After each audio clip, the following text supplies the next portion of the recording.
Todo mundo assustou um pouco. Bom dia a todos. Está todo mundo acordado, gente, aqui hoje?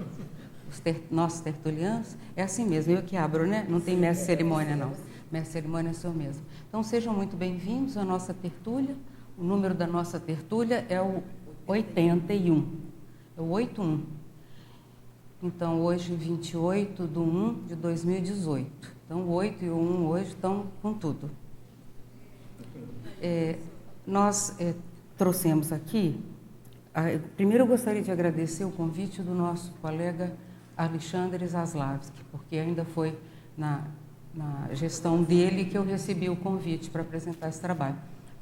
A tertúlia matinal, ela é uma atividade diferenciada, porque ela pretende mostrar o que os pesquisadores independentes, autopesquisadores, todos conscienciólogos, tragam aqui nesse espaço a atualidade das suas pesquisas. Então, não é um local para a gente repetir ideias que o professor Valdo já trouxe ou algo assim, porque a ideia da tertúlia matinal, eu acompanhei desde o início, quando ela foi criada, é a inovação, o pensamento inovador, a ideia nova, a experiência, a vivência nova do pesquisador. Então, vocês aqui presentes amanhã podem estar aqui no meu lugar, apresentando algum trabalho novo, e aí vocês já ficam orientados nesse sentido, qual é o propósito. É um colegiado de autopesquisadores da conscienciologia, esse encontro no qual esses pesquisadores podem debater aquele tema novo, ou pode ser até uma verpom que aquele pesquisador trouxe, e isso vai aprofundando cada vez mais e qualifica a pesquisa. O título do meu trabalho hoje é Cotejo, autoprotagonismo compulsório e autoprotagonismo meritório. Se quiser substituir a palavra autoprotagonismo, você pode pôr autoepicentrismo, autoliderança. Todos esses conceitos são irmãos. Agora, por que eu não usei liderança? No início eu estava até usando. Porque a palavra liderança está um pouco debatida demais, ela está um pouco cansativa, principalmente quando ela vem acompanhada de um segundo termo, que é o empoderamento. Esse tem se tornado absolutamente insuportável na mídia em geral.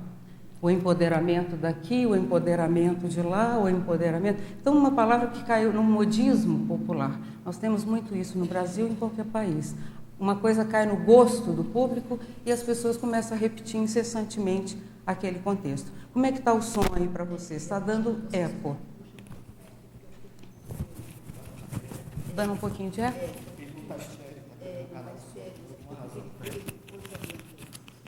Aqui. Se ficar aqui, ele vai. Não, está tudo certo aí. É ali. Tá bom. Então, vamos aproveitar o nosso tempo, que é curto. Nós vamos aqui até às 10h40? 10h35. 10h45. Então, nós temos esse tempo. Qualquer coisa, a gente lança a mão desse aqui. E eu gostaria de dizer que esse trabalho que vocês têm em mãos agora, ele tem uma bibliografia específica, que, claro, é do próprio pesquisador. Se eu estou trazendo uma pesquisa pessoal e independente, eu preciso me referendar no meu próprio trabalho, porque aí você vê que aquele trabalho já foi apresentado anteriormente em outras minúsculas aparições e daí ele se transforma num tema sozinho. Eu posso chamar isso de um viveiro de ideias. O pesquisador, o conscienciólogo, ele transita num viveiro de ideias, num manancial de ideias. Se ele souber colher, se ele for bom de colheita, ele vai arranjar ideias novas todo dia, toda hora, sem parar, e vai até desperdiçar muita ideia. Esse trabalho, como liderança compulsória e meritória, foi apresentado na 5ª semana da Paradireitologia. Um trechinho, não foi apresentado como ele está hoje organizado em forma de tabela. Ali foi apenas um trechinho, 3 parágrafos. 5ª semana da Paradireitologia, 9º Fórum da Paradireitologia, foi a conferência de abertura, que se chamava Paradireitologia, Autolegislação Libertária. Lá pelas tantas, numa das sessões do artigo e da conferência, eu apresento a ideia de autolideranças meritórias e compulsórias. Então, ele nasceu ali, naquele trabalho. Mas eu também, em seguida, eu fiz um verbete chamado Autolegislação Libertária. Está disponível no nosso site, né? Para quem quiser aprofundar, eu também me aprofundei nele. E eu tenho um outro que eu indico aqui no meu trabalho, é a Fórmula SEI, também é um verbete pessoal, todos dois na área da paradireitologia. Eu tenho alguns verbetes nessa área, que é uma área minha de pesquisa há muitos anos. E essa fórmula C eu também cito aqui, por isso que eu estou mostrando o que é a minha bibliografia referencial. Assim todo mundo pode depois aprofundar o que quiser. Cotejo. Eis, por exemplo, em ordem alfabética, 21 itens iniciais. Eu não estou dizendo que isso aqui seja uma pesquisa concluída e definitiva, que a liderança compulsória é essa e a outra é a meritória, e tudo fica assim estanque. Não são duas áreas estanques, elas estão sempre em transição. Então, isso aqui é uma interação. Eu não quis usar a palavra interação porque ele ficou numa forma de tabela, eu preferi usar cotejo. Cotejo é a mesma coisa que estudo comparativo, a mesma coisa que pesquisa comparativa. Você usa uma tabela de referência de um nível mais baixo e compara aquilo com um nível mais avançado. Na verdade, muitos aqui presentes podem fazer justamente se encontrar em alguns itens, tanto da coluna 1 quanto da coluna 2, porque podem estar em transição de uma área para outra. Eis, por exemplo, em ordem alfabética, 21 itens iniciais, permitindo às consciências intermissivistas epicentros interassistenciais, mulheres e homens interessados, o estudo comparativo para avaliação qualitativa. Qual é a qualidade e o percentual cosmoético da minha própria liderança evolutiva exercida hoje nas tarefas auto e max proexológicas. Então, isso aqui serve para medir o nível de protagonismo, de liderança, de destaque, de relevância que a pessoa está assumindo frente à sua própria PROEX e frente à PROEX de um grupo maior, que é o grupo da Conscienciologia, que não está somente em Foz. Cognópolis é um bairro, CCCI é um processo internacional, ele pega o planeta inteiro, porque todas as pessoas que estão afiliadas de alguma maneira a esse trabalho fora daqui, elas fazem parte da nossa comunidade, mas elas às vezes não moram na Cognópolis. Cognópolis é o bairro. Comunidade conscienciológica abrange tudo, inclusive as consciex. Está claro para vocês até aqui? Então, é uma avaliação de percentual cosmoético da liderança evolutiva sua hoje nas tarefas auto e max proexológicas. Ela é uma tabela e aqui nós temos duas colunas comparativas. Eu posso iniciar, então, pelos itens aqui, para a gente começar a aprofundar o tema. Amparo funcional. O que é o amparo funcional? Você chega aqui, você vai ser voluntário de alguma IC, de algum organismo conscienciológico, conscienciocêntrico, e você percebe logo um amparo da sua função, da sua tarefa. Ele não é um amparo seu. Se você sair daquela tarefa, outra pessoa vai receber o amparo funcional também. Ficou claro? Então, quando a gente muda de função, muda de equipe X também. Muda de equipe equipe intrafísica, muda logicamente de equipe X. Então, é heteronomia. Heteronomia é quando a autonomia está na mão do outro, não minha. Então, é muito mais um amparo funcional que decide o que vai ser feito. A gente, por isso, tem que ter uma docilidade parapsíquica para poder agir de acordo com a equipex funcional. Mas aqui no autoprotagonismo meritório, o amparo ele é mesclado. Você tem o pessoal e o funcional. O pessoal ele é ativo dentro da PROEX também. Não é aquele pessoal, aquele avô, aquele tio, aquele parente já falecido que de vez em quando te dá umas dicas. É um amparador pessoal técnico, que te acompanha em todo o seu desempenho. Então, quando você deixa uma função, você não perde aquele amparo pessoal. Não há branco, não há melancolia. Muitas pessoas deixam certas áreas de voluntariado e logo depois ficam melancólicas porque a perda do amparo de função. E ela ainda não conquistou. Quando no início da Conscienciologia, eu estou na Conscienciologia desde 1986, no Centro de Consciência Contínua. Eu estava num dos lançamentos do Tratado Projeciologia, no Rio de Janeiro, pelo professor Valdo Vieira, no Colégio Brasileiro de Cirurgiões, dia 26 de outubro de 1986. É no bairro de Botafogo, ali no Rio de Janeiro. Ele estava fazendo um dos lançamentos. Era o primeiro congresso de terapias alternativas. Foi quando a acupuntura foi legalizada como atividade, vamos dizer, terapêutica. Eu estava nesse congresso, o professor também estava lá, e ali, com a criação do IPC, que foi a primeira escola conscienciológica, o IPC absorveu as atividades do Centro da Consciência Contínua, que existia desde 1981. Então, a projeciologia, ela tem 37 anos de lançamento, a ciência projeciologia. Então, o livro Projeções da Consciência que lança a comunidade em geral e a comunidade científica em específico a proposta do que é a projeciologia como ciência. Foi em 1981. Então, em 81, funda-se o Centro da Consciência Contínua e, em 88, o IPC absorve as atividades do Centro da Consciência Contínua. Por que eu fiz essa pequena digressão aqui para vocês, histórica? Porque a minha área, eu sou especialista, eu sou holomemorialista. Eu trabalho com holomemória, e principalmente com a holomemória da ciência conscienciologia, o registro dessa atividade. Por isso que eu estou sempre me reportando a algum fato histórico para ilustrar aquilo que eu estou dizendo, que tem um embasamento. O amparo pessoal é quando o professor Valdo dizia para nós, lá nos primórdios do IPC, que éramos um grupo bem limitado de pessoas, vocês precisam conquistar o amparo pessoal de vocês, porque o funcional vocês vão ter. Tratem de conquistar amparo pessoal da conscienciologia, para vocês terem acompanhamento em tudo que fazem. E uma das coisas que muito ajuda nesse sentido é o docente itinerante, que ele começa a criar intimidade com amparo pessoal. Porque ele está sozinho, ele não tem a quem recorrer, e os amparadores estão em linha direta com ele. Dependendo dos atos, do modo como ele desenvolver esse trabalho, ele ganha um amparo pessoal muito bem direcionado e técnico. E às vezes a pessoa trouxe esse amparo pessoal de outras vidas, amparo técnico. Não é o amparo comum, são amparadores que são da conscienciologia, amparadores da conscienciologia. É a nossa parelencologia pessoal. Então, isso aqui, que se a pessoa tem um amparo pessoal e funcional, no autoprotagonismo meritório, a pessoa tem mais autonomia. Ela tem um processo de autonomia maior. No outro, é heteronomia pura. Você, vamos dizer assim, tem que ser manobrado pelos amparadores em qualquer contexto. Aqui não, já existe um percentual de livre-arbítrio que você pode agir com ele, porque você tem um amparo já pessoal conquistado. Então, você tem colegas amparadores que te acompanham de muito tempo. Ficou claro esse item, gente?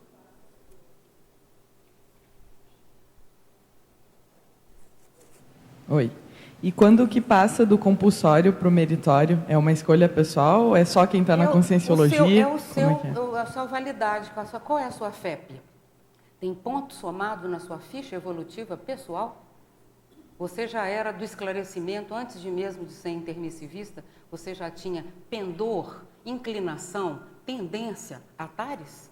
Isso já fazia parte da sua personalidade? Então, provavelmente, você angariou amigos extrafísicos, que alguns até conviveram com você aqui em Seriex, porque você se lembra dessas circunstâncias. Eu tenho, por exemplo, uma amparadora que ela está aqui hoje na Comunex Interlúdio. O nome dela é Raymond Pauline Chantal Jamet. Ela me acompanhou na França, nós fizemos uma série de trabalhos juntas, fisicamente, ela era uma consim francesa, e ela que me trouxe ao professor Valdo, ela que me trouxe a projeciologia, porque foi através dos fenômenos de efeito físico dela que eu trouxe para o professor avaliar, é que ele viu que tinha uma mensagem para ele, e ele, na época, brincava, porque ele tinha um outro modo de dizer, ele dizia, os espíritos trouxeram você para mim.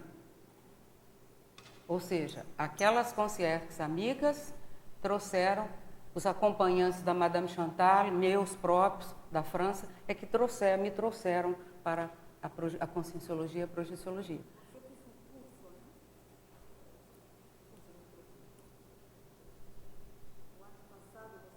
Curso apresentando o trabalho com ela. Sim, é o segundo ano que a gente dá o curso, vamos dar de novo agora em outubro, sobre o case Madame Chantal Jamet, que é uma parapsíquica de efeitos físicos, que hoje é amparadora nossa aqui no Interlúdio. Ela esteve em Tertúlia, diversas aparições aqui na Tertúlia, o professor Valdo mencionou em diversas oportunidades. É uma consim com a qual eu convivia na França e que, após dessomar, ela foi trabalhar, está trabalhando aqui na Interlúdio. Então, ela se comunica conosco aqui, ela nos apoia. Quem quiser saber mais sobre Madame Chantal Jamet, esse case que eu estudei e estudo profundamente, em outubro nós daremos esse curso aprofundar e trazer material inédito, que às vezes vocês não viram ainda, de materializações, efeitos físicos, coisas que eu acompanhei lá na França antes de chegar à projeciologia. Podemos passar para o segundo item? Atração pelo poder temporal. Ou seja, muito interessado em cargos, funções e nomes e titulações. E do lado de cá no meritório já há uma certa autossaturação do poder temporal. Um pouco até aqui. Porque depois que você exerceu muito em várias modalidades, você cansa, enjoa. Quem ainda gosta muito é porque ainda não saturou e não enjoou, mas vai enjoar. O dia que você enjoar, você vai saber. Você não quer nem ver pintado. E aí começa a liderança meritória, quando você já deixou isso aí para você, cargo, função, só faz aquilo que o amparo indica.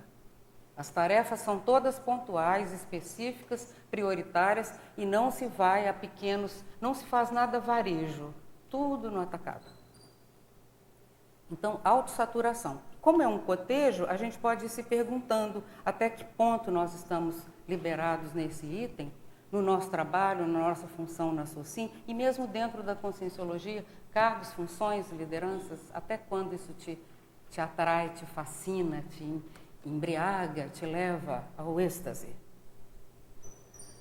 O terceiro item é a autodesorganização. Isso pode ser em nível pessoal, mas também pode ser em grupo, pode ser uma IC, pode ser um grupo de pesquisa. Mutirões, por exemplo. Mutirão é o exemplo clássico da desorganização. Se precisou de mutirão é porque não teve planejamento. Tá claro?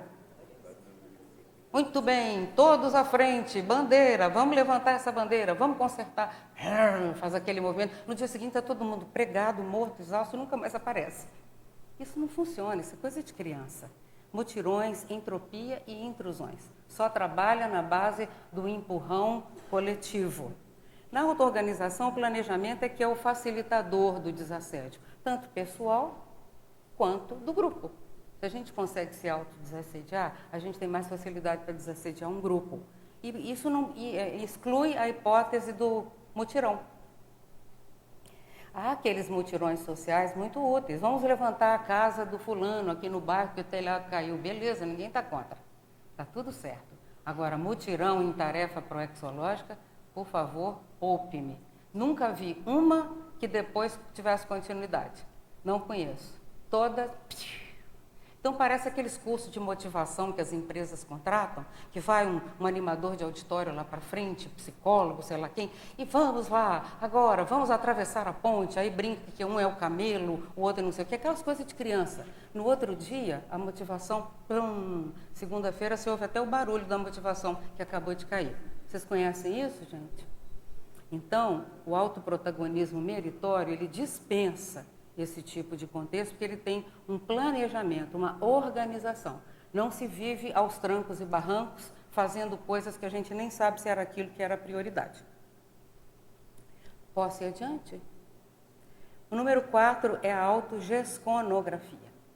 Tem a ver com essa tertúlia matinal, tem a ver com a enciclopédia, com a verbetografia, tem a ver com todas as opções que a comunidade conscienciológica nos oferece. Teorias e técnicas científicas, quando é compulsório, mais calcadas no intrafísico. A pessoa quer que a conscienciologia caiba na área que ela tem a formação.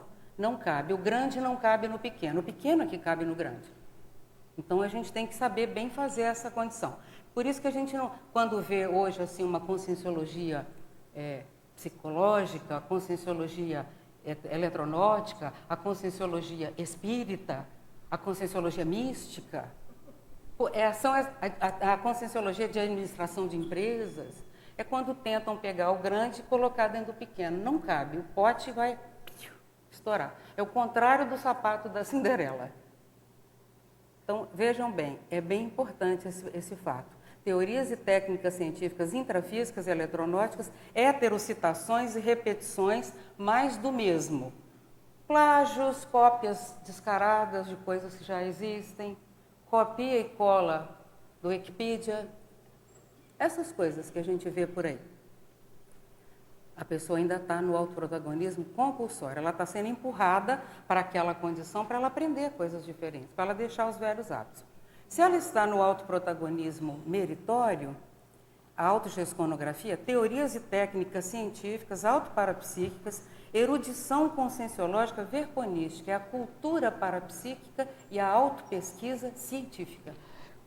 Quando ela se encontra ainda nesta condição, no primeiro caso, ela ainda não tem noção da parelencologia, aquela pessoal que ela pode ter conquistado, ou que ela vai poder conquistar. Ela ainda não entendeu isso aí. Não entendeu. E outra coisa, livro não é morto.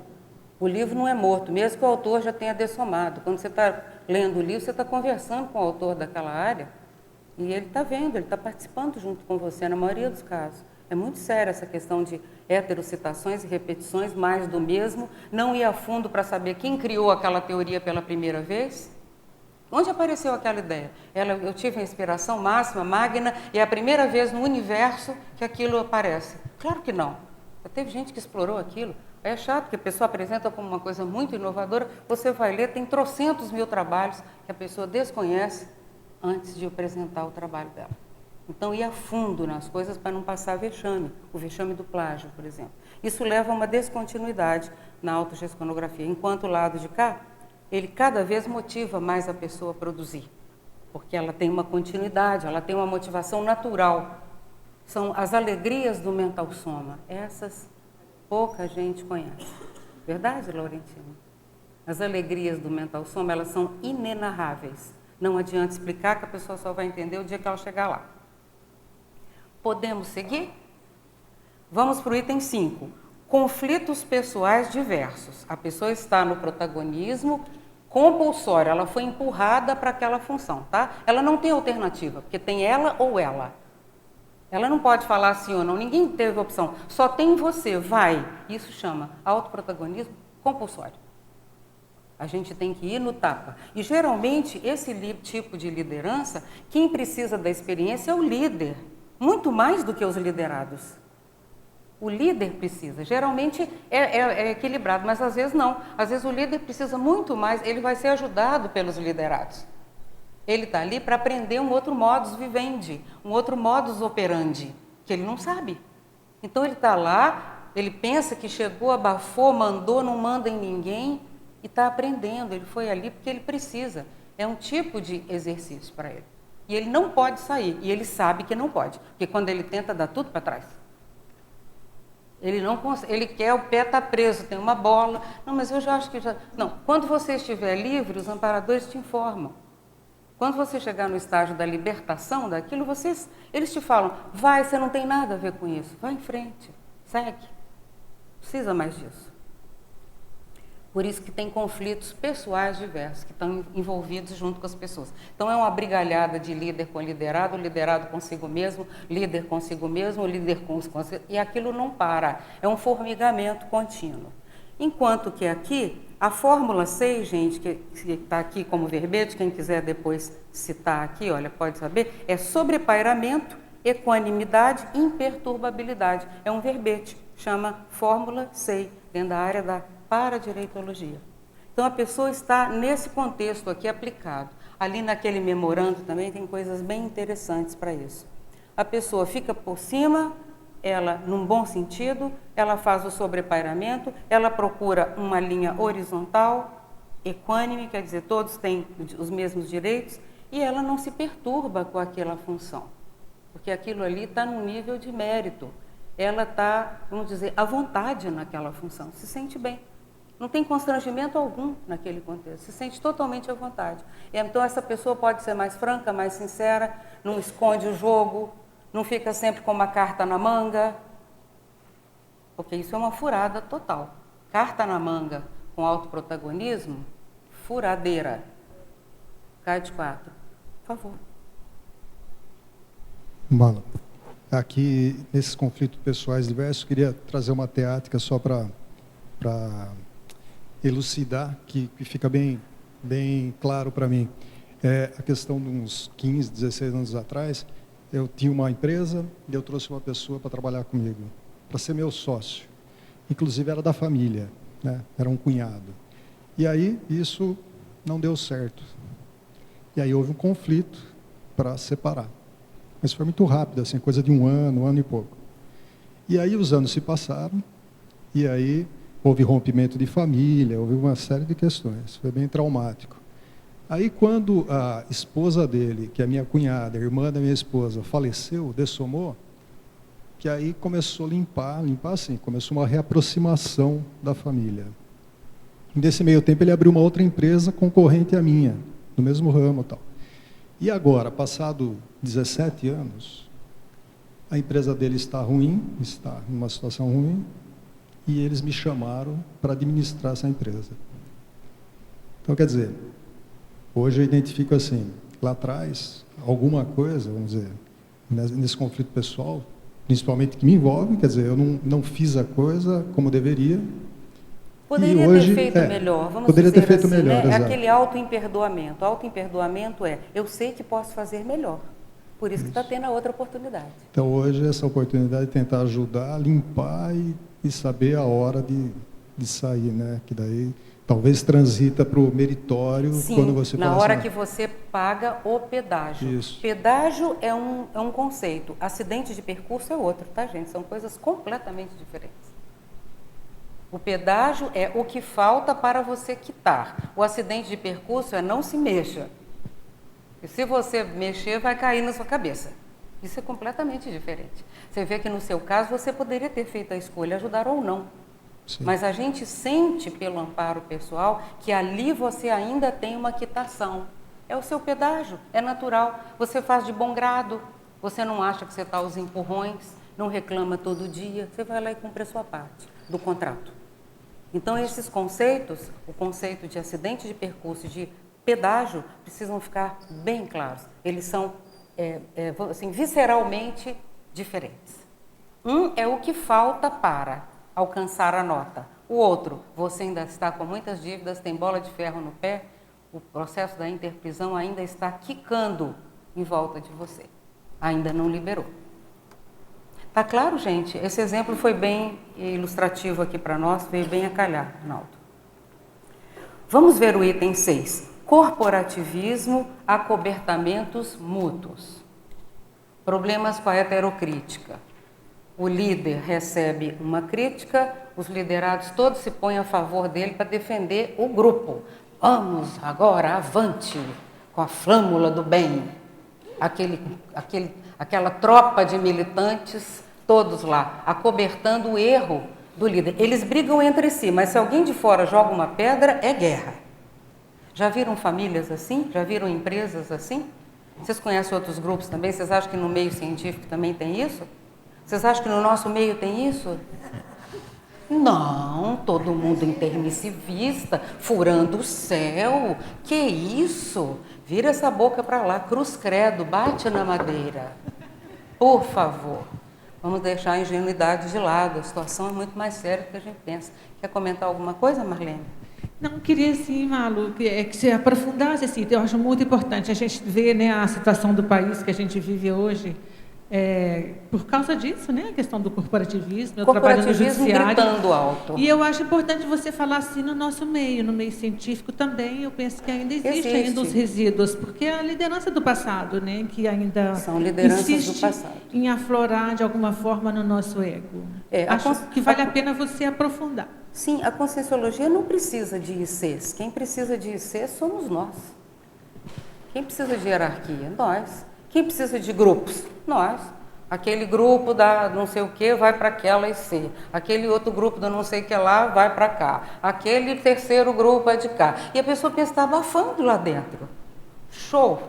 E vai você fazer alguma crítica àquela instância para você ver o show de bola que eles dão? Ficam todos unidos por essa vez contra aquele que fez a crítica, porque há muitos acobertamentos mútuos, não há horizontalidade, franqueza na hora de expor os fatos.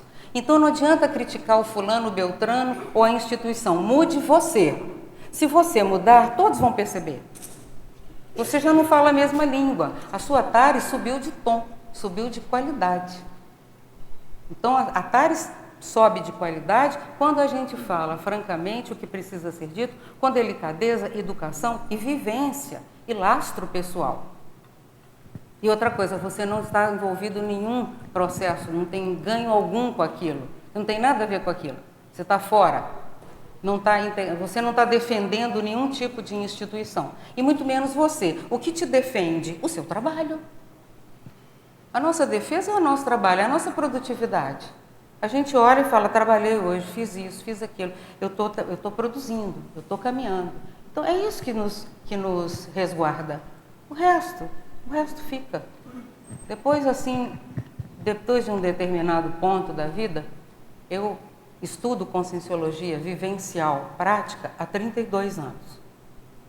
E depois de um certo tempo de tudo isso, você vê que já pode dispensar muita coisa. Não é mais para você, deixa quem precisa, e aí o povo se ajeita e vai chegar em algum lugar. Não é para você. É aquela técnica do princípio, isso não é para mim. Estou fora. Está errado? Falo, trago. Está bacana? Batendo palma. Sem corporativismo, sem acobertamento mútuo. A gente pode fazer a infiltragem cosmoética autolúcida, principalmente na CCCI. É onde a gente mais precisa da infiltragem. Não é aquela pessoa que é o conscienciólogo está infiltrado naquela empresa multinacional. Não, nós somos uma empresa multidimensional. Logo podemos ser infiltrados o tempo todo. É só a gente ter mérito para fazer isso. Não se comportar igual ao grupelho, ao rebanho, e na onda de todo mundo. É ter uma performance própria. A autoproex, ela é performática.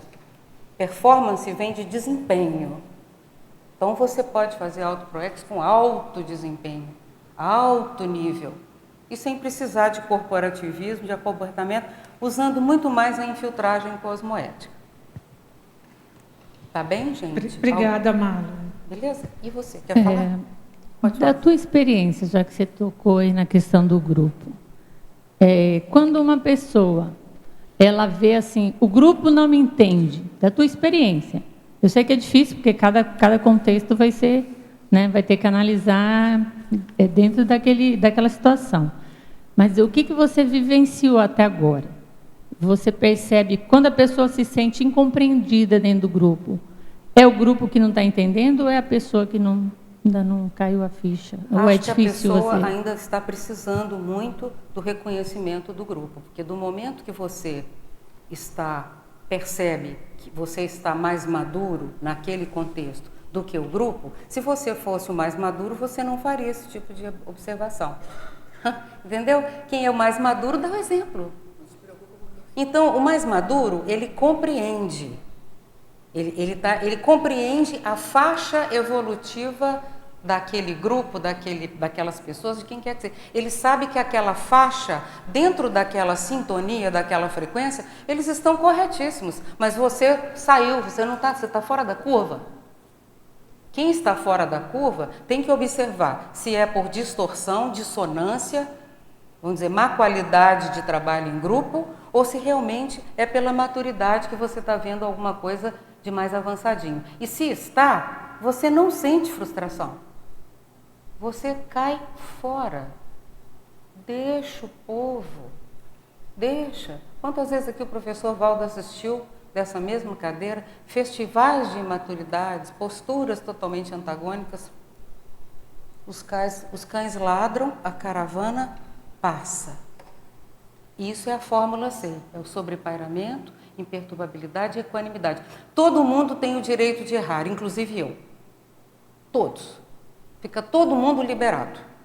Todo mundo tem o direito de errar. Então erre à vontade. Vocês já viram que para errar nunca ninguém nos impediu. Quando a gente quer errar mesmo para valer, a gente erra feio. Em alto estilo, né? Aquilo que faz assim, vamos dizer, aquela razia, aquela coisa. Então, o mesmo direito que os demais têm de errar, eu tenho também. Mas eu tenho também o direito de acertar e não compactuar com aquilo. Quando eu estou envolvida no grupo e acho que não estou sendo bem compreendida, tem que analisar os dois lados. Eu preciso, é uma carência afetiva que eu tenho, que eu preciso desse reconhecimento, ou realmente o grupo está mais imaturo e eu estou sobressaindo, então é melhor eu procurar minha turma. Vou procurar minha turma. Naquele nível, você foi liberado de uma faixa de experiência para uma outra. Então, a pessoa insiste, mais madura, em ficar no grupo dos imaturos, insistindo na posição, querendo mostrar, não digo que seja isso, porque desconheço o caso.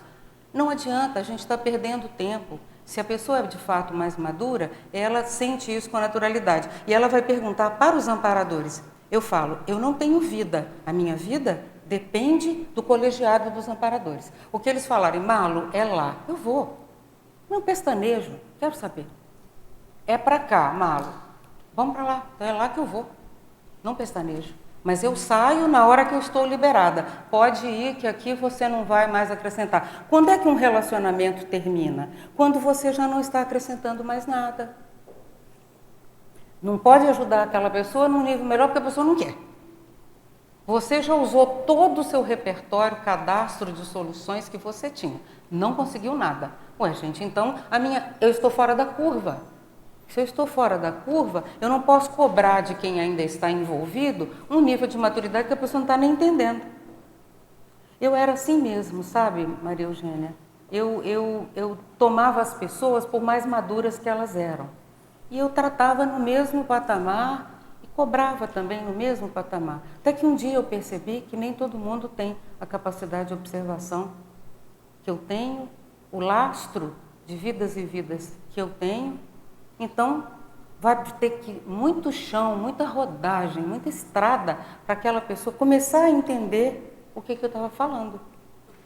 Entende? Agora, isso não nos desanima nem nos desmotiva, porque sempre haverá alguém a quem você pode ajudar, que está justinho no degrau que antecede o seu, que você pode puxar para cá.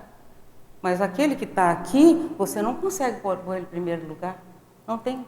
Tem aquele provérbio, os últimos serão os primeiros serão os últimos. Antônio, eu sempre achei que os últimos são os últimos mesmo. E os primeiros sempre foram os primeiros. Não tem jeito de mudar essa ordem. A ordem dos fatos é essa. O primeiro é o primeiro, o último é o último. Não há como inverter essa matemática. Então é uma tolice rematada a gente querer puxar para o primeiro lugar aquele que está andando mais devagar. Deixa. E você corre, se você tem boas pernas, aproveite. Tá bem, gente? Eu vou seguir mais um pouquinho. Pode ser, Maria Eugênia? Vou seguir aqui mais um pouquinho.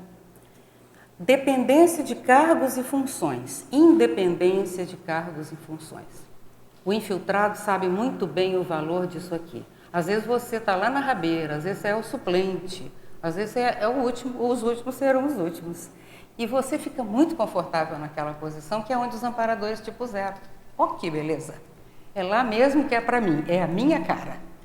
Então, quando ainda há muita dependência de cargos e funções para a pessoa se sentir útil, é porque há um vazio existencial em algum nível. Nós não somos cargos e funções, nós somos consciências. Então, isso aí, o que vale é a ficha. O currículo está lá na mão do evoluciólogo. O restante é teatro. Desejos e sonhos pessoais. Inspirações e megaprojetos grupais. Faz uma diferença muito grande quando você tem um líder que ele sonhou que aquela IC vai ser não sei o quê, que vai transpor as fronteiras do conhecimento, e a coisa não funciona, e aquilo fica muito na base do sonho. Sonho, gente, não tem energia, você acorda. Projeto, você todo dia põe uma energiazinha lá dentro, quando você olha, o cofre está cheio. Chama projeto, vem de projetar, jogar para fora. O que adianta sonhar? Estou aqui sonhando, um lugar maravilhoso, interlúdio deve ser um show com aqueles jardins maravilhosos, verdejantes, águas e cascatas correndo, arco-íris para onde você olha, que beleza. Isso não é para mim por enquanto, porque eu não tenho esse mérito. Então é melhor ter um projeto de autodesperticidade que todo dia você vai lá e põe um pedacinho. Não, hoje eu ganhei mais um ponto para a minha autodesperticidade. Melhorei isso, melhorei um relacionamento, consegui reconciliação, eu caminhei um pouco mais nessa produtividade, tal coisa, eu me encontrei nessa tarefa. Então, tudo isso também é bem importante, que faz a diferença entre o autoprotagonismo, que é o epicentrismo, que é a liderança, compulsório e o meritório. Tá bem, gente, até aqui? Tudo certo? Dificuldade em capacitar sucessores. Não consegue formar. Todo mundo está abaixo dos requisitos daquele líder.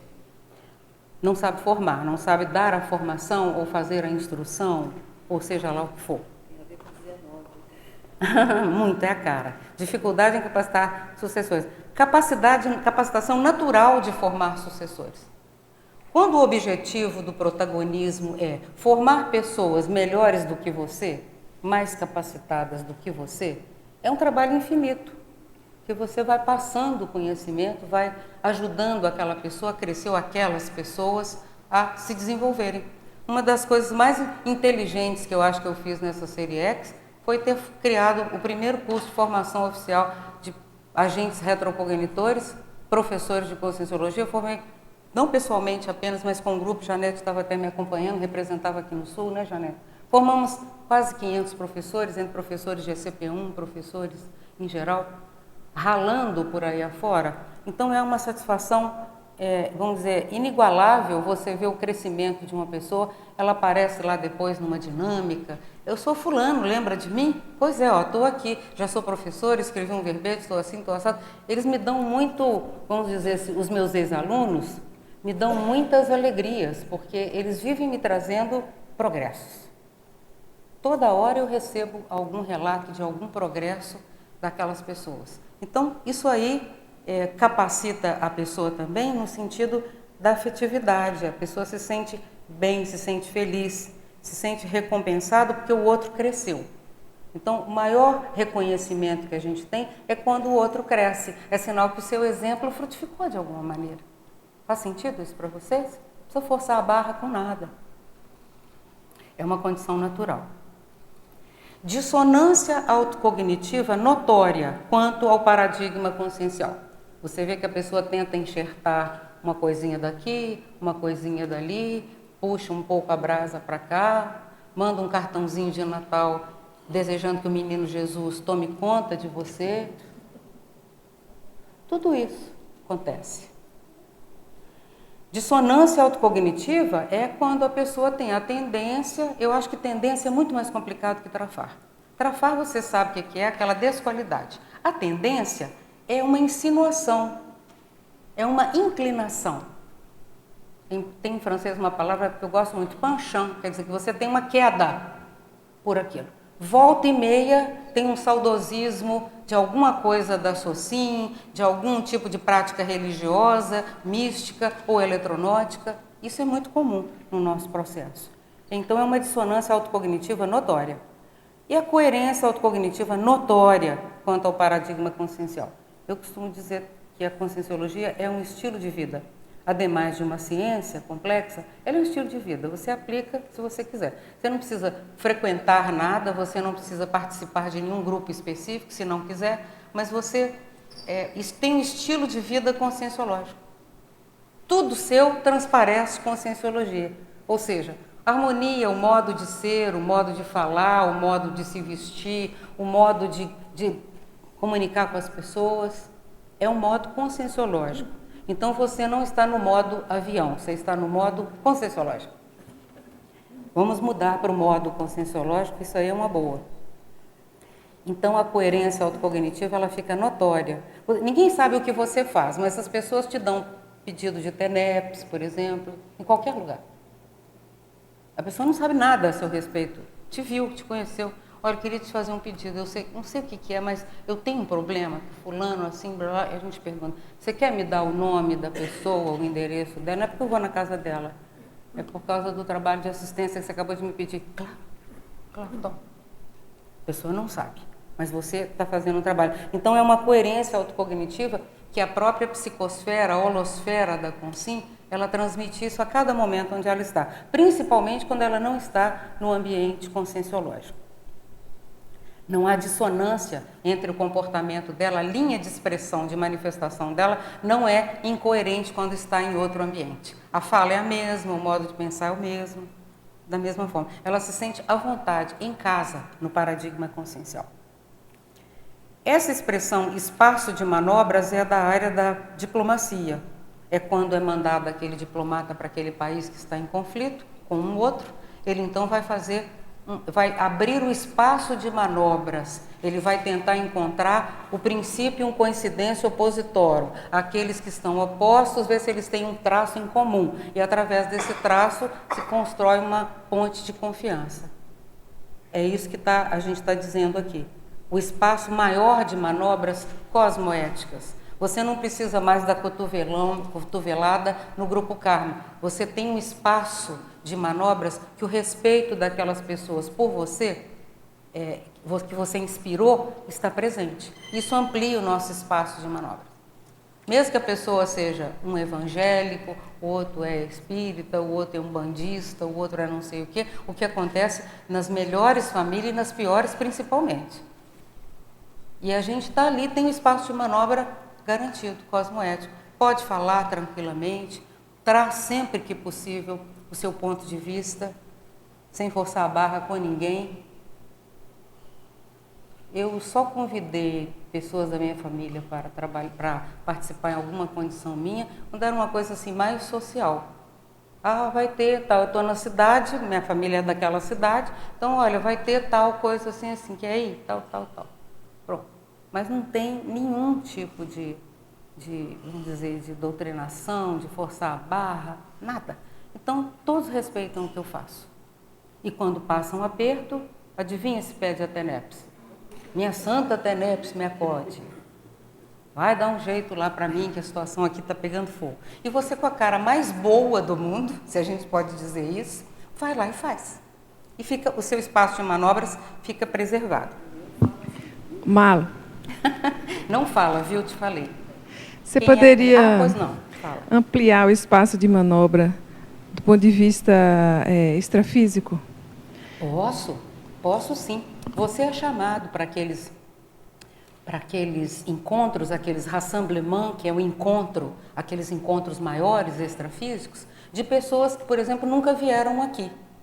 Mas elas chegam ali depois, no corredor, ali saindo do almoço, te pega pelo braço e fala, eu sei que você pode não lembrar de mim, mas eu lembro de você por causa de uma projeção que eu tive, tal assim, foi um lugar grande, estava sendo falado, o tema era esse. Ah, legal. Isso é espaço de manobra. É você chegar, um aluno do Autorreestruturação Pensênica, do curso que a gente dá aqui 2 vezes por ano, e as turmas são fechadas 4 meses antes, e eu pergunto, como é que você veio parar nesse curso? A um jovem, em um grupo grande de jovens, 5 jovens. Eu falo assim, não, eu procurei informação aí na internet, não achei detalhes, mas aí eu tive uma projeção com você me explicou o curso e eu fiz a inscrição. Isso é espaço de manobra. O espaço de manobra está grande, você consegue agir dentro dele, entende? E a projeção, a clarividência, isso tudo são meios que estão sendo usados para justamente você ampliar isso. Então, são pessoas que fazem rapport com você de muitas vidas e que estão morando hoje nos cantos aí perdidos, nas quebradas do Brasil, mas elas vêm para cá, porque tem uma força que chama para cá. E o espaço de manobra foi usado com esse objetivo. Os amparadores não vão deixar uma pessoa que se comunica bem e que tem vivência conscienciológica quieta no extrafísico sem fazer nada de férias. Todo dia tem aula, todo dia tem encontro, todo dia tem chamamentos, todo dia tem tarefa. A agenda é cheia, a agendex. Ficou claro? Aqui também temos estresse negativo, óbices. A palavra óbice quer dizer obstáculo, empeço, dificuldade. Então, a pessoa é o auto incomplexo, que no primeiro desafio, eu cheguei na Conscienciologia, eu achei que todo mundo aqui era muito evoluído. Aí eu fui descobrindo aos poucos que não é bem assim. Ah, querida, então que bom, acorda. A vida continua. Acorda. Então, é mais ou menos por aí que a gente fala. Tudo é um obstáculo. No primeiro empeço, na primeira dificuldade, na primeira suscetibilidade, no primeiro cotoveloma, no primeiro melindre, a pessoa faz as malas e vai embora. Olha o livre-arbítrio funcionando. Dá as costas e cai fora. Porque se eu caio fora, eu me preservo, em compensação, não aprendo nada. Eu sempre falo, sair é fácil, difícil é ficar. Experimente, tenha suas experiências pessoais. Estresse positivo, desafios, autocomplexo. Quem fica vê problema como desafio e gosta de desafio. A nossa ProEx, ela foi elaborada com a dose adequada de desafios para o nosso temperamento. Cada temperamento tem o seu desafio. E ali você vai trocando o obstáculo por um desafio. Falta esse, pula. Agora falta esse, pula. Não, caí, voltei, não tem problema. Volte 6 casas, não tem problema. Igual aqueles jogos, você volta 6 casas, depois você continua. Mas é tudo desafio, não vê mais problema. Então o estresse negativo, no autoprotagonismo compulsório, ele é companhia constante. E o positivo, a pessoa vai seguindo em frente, aconteça o que acontecer. O professor Valdo dizia que dê câncer no universo, eu vou seguir adiante. Vamos em frente. Aqui tem uma função ou auto-imposta, a pessoa se motivou para aquilo, ela foi lá e se motivou e disse eu vou fazer, ou ela é até heteroimposta, o grupo cobra e põe a pessoa naquele lugar. Há muitas lideranças que o grupo põe a pessoa no lugar justamente porque sabe o perfil da pessoa, o tanto que ela vamos dizer, leniente, o tanto que ela é permissiva. Então o corporativismo vai se instalar com a maior facilidade. Não é porque as pessoas acham que é uma pessoa máxima, ela está lá porque ela vai ser usada pelo grupo. Já pensaram nisso? A manipulação nas lideranças? É o que a gente vê em Brasília todo dia. Aprova a renovação da Previdência, mas assim, vou te dar tantos milhões para você construir aquela ponte que vai do nada para o lugar nenhum, lá em Teresina. Que beleza! E aí vai. Então, é bom a gente pensar nessa questão. E aqui na coluna do protagonismo meritório, há um fluxo extrafísico natural que te conduz para a tarefa. Porque os amparadores, a equipex daquela tarefa, já estão alinhadas com você. Atualmente eu desempenho 3 funções. Na holomemória da Conscienciologia, que é uma área da Unicim, que preserva o acervo histórico para escrever a biografia da ciência Conscienciologia. Ele tem 20 anos de existência, 2 décadas, foi uma proposição minha em 1997 e hoje está aí como uma área da Unicim. E preserva, não é uma documentoteca, não é como, por exemplo, a holoteca, que é um conjunto de coleções de temas universais. A holomemória não, a holomemória é um acervo histórico da propositura e implantação e desenvolvimento da ciência Conscienciologia. Eu trabalho nesse projeto. O professor Valdo encomendou a história escrita. Nós temos data marco, temos 4 pessoas trabalhando neste contexto, a professora Nina Rosa, professor Oswaldo Vernet, eu mesmo e o professor Paulo Prestes, que está aqui, que é o coordenador da holomemória. Então, esse projeto me é caro há 2 décadas. Eu só tive permissão de trabalhar com ele a partir de pouquíssimo tempo. Né, Paulo? Muito pouco tempo. Tem uns 5 anos, talvez, que a gente está podendo estar à frente, e 3 já desligado do IPC, que doou generosamente o acervo para a Unicim. Eu trabalho nesse projeto, ele tem 20 anos, mais de 2 décadas. Eu trabalho no projeto Balzac, Cristo Espera por Ti. Começou em 2007, mas em 2010 houve um pedido do professor Valdo para transformar, fazer a adaptação do livro Cristo Espera por Ti para História em Quadrinhos Internacional, HQ, lançada em francês, inglês e português. Por quê? Porque isso chega a vários intermissivistas num momento em que está havendo esse chamado de intermissivistas na Europa. Então sai em francês o quadrinho, o francês é aficionado do quadrinho, ele é que elevou o quadrinho à categoria de livro, vendido em livraria e não em banca de jornal. Então a adaptação está pronta, os personagens estão definidos, nós já tivemos um curso ano passado, em maio, para apresentar o resultado disso. Esse ano provavelmente a gente já tem o livro, graças ao apoio aí da IEC, que está nos ajudando neste contexto desde o início. É um projeto que tem, então, se começou em 2007, entrou no ritmo em 2010, vocês veem que tem, no mínimo, aí 8 anos, praticamente 1 década. Outro projeto interessante. E o projeto da difusão da ciência Conscienciologia. Mídia, rádio, televisão. Já faz 6 meses que eu estou com um programa de rádio, na rádio que foi justamente comprada pela IEC, e ela está em funcionamento, a Rádio Rede Comunicadora Iguaçu. já entrevistei uma quantidade de professores nossos aqui, tem um programa de entrevistas, um único programa de conscienciologia, porque os demais são ou a programação da Rádio Bandeirantes, nós somos afiliados, ou então são programas locais com professores de conscienciologia, mas falando de suas especialidades na formação, psicologia, parte jurídica, filosofia e história, especialistas nessas áreas. O meu programa de entrevista é com conscienciólogos. O conscienciólogo fala da sua profissão, da sua carreira, e nós elevamos aquilo tudo ao paradigma consciencial, para ir fazendo. Agora, o aluno é o ouvinte. Agora a gente está fazendo um curso nessa área. Rádio, TV, inaugura agora a partir de fevereiro. E o professor Valdo dizia, ainda no tempo que a gente estava mexendo com um programa lá na Comunicons, Marlo, quando tiver tudo acertado sobre coisas, você precisa entrar nisso para dar o tom. O tom da Tares, o diapasão da Tares, para ficar naquele nível dali para cima, nunca dali para baixo. Estou vendo que a Cícia já será entrevistada lá brevemente. Quem mais aqui que já passou pela entrevista lá na rádio? Acho que não tem mais ninguém mais não. Mas todas as lideranças, ontem foi o professor Alexandre Baltazar, semana passada foi o professor Rion Braga, professora Marina, já entrevistamos grandes lideranças aí da CCCI, trazendo a conscienciologia. Então são 3 projetos de longo curso. É óbvio que eu não vou me agarrar a eles para poder viver mais e ir adiante. Eu não estou interessada. Meu assunto é outro. Eu quero preparar gente boa, deixar para eu poder cair fora quando possível. Porque dessomar é mérito. Só quando já gastou a última célula é que eles deixam.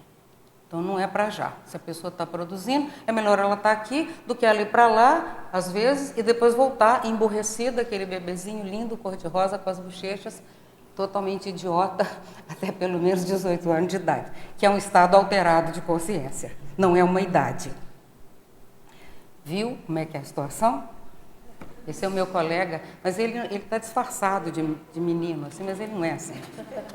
Ele é outra coisa.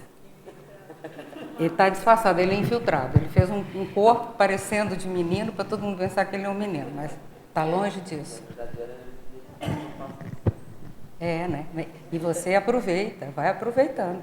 Pode falar. Não, só queria convalidar aí o que você falou. Dentro do direito, a gente tem uma série de conceitos para o menor, né? Mas você acaba de dar um aí. A menoridade, na verdade, é um estado alterado de consciência. É um estado alternativo, porque você vê, é como dizia aquele cara lá do Trump, quando ele quis provar que tinha mais gente na posse do Trump do que na do Obama, né? E ele disse que aquilo era uma verdade alternativa, que não era um fato, mas era quase um fato. Ele foi às câmeras, perante as câmeras, falou para o mundo inteiro que ele estava trazendo então uma verdade, um fato alternativo. Alternative fact, ele trouxe com a maior cara de pau. Brasília está cheia de fato alternativo. Todo dia tem um. Não é bem, a pessoa não é bem idônea, ela é quase idônea, mas mais um pouquinho ela conseguia. Então, é um fato alternativo, são fatos alternativos. Os alternativos podem ser A ou B, ou nenhuma das alternativas. Né? Pode ser essas 3 coisas. Vamos em frente, gente. A situação aqui é essa. Como é que está o nosso tempo? Janete, está tranquilo? Razoavelmente. Vamos em frente. Olha, essa função autoimposta ou heteroimposta, então ficou claro no compulsório, não tem jeito. Se a pessoa não é empurrada para lá, ela mesma se autoempurra, porque por causa do cargo, da função, ela acha bacana, ela vai. E a outra segue o fluxo extrafísico de funções. Então, só trabalha em projeto que a equipe extrafísica manda. No 14 aqui, a gente tem um gap da equipe. Pseudo-harmonia, seduções, manipulações, e a coisa fica ali no imbróglio, porque há gaps, vamos dizer, excessivos no grupo. E aquela pessoa que não sabe lidar com essa flutuação, ela vai ter problemas ali. Então, às vezes, para cobrir isso, usa manipulação, usa a sedução, o falar bonitinho, bacana e tudo, mas não vai a lugar nenhum. E o outro, o nivelamento da equipe. A harmonia se faz através da Tares horizontal. É elevado o nível daquelas pessoas.